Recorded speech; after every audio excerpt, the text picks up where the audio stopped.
Bonjour les septièmes. Aujourd'hui, on va savoir comment calculer le volume d'un prisme.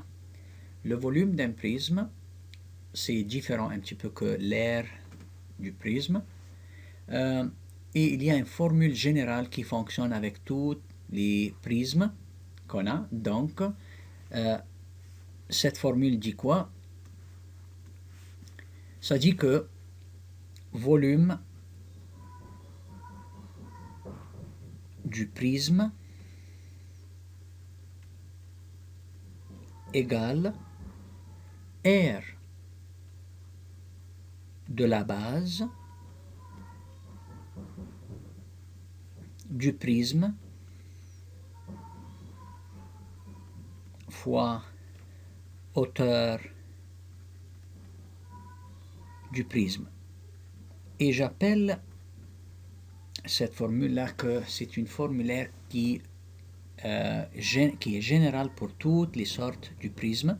Donc si l'aire de la base du prisme est, disons, pentagonale, donc je calcule l'aire du base et je le multiplie fois hauteur du prisme. Si le prisme que j'ai c'est triangulaire, je calcule l'aire de la base qui est un triangle et je multiplie par l'hauteur du prisme.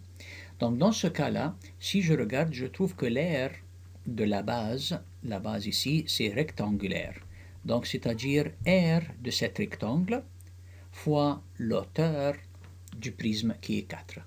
Donc, si je calcule, je dis volume égale R du base. Le base ici, c'est un rectangle. Son R égale quoi? Longueur fois largeur.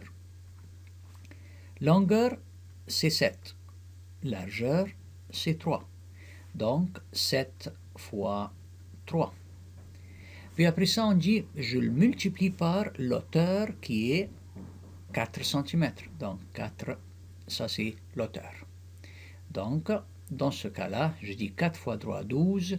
12 fois 7. 7 fois 2, ça donne 14. Je retiens 1. 7 fois 1, ça donne 7. Et 1, 8.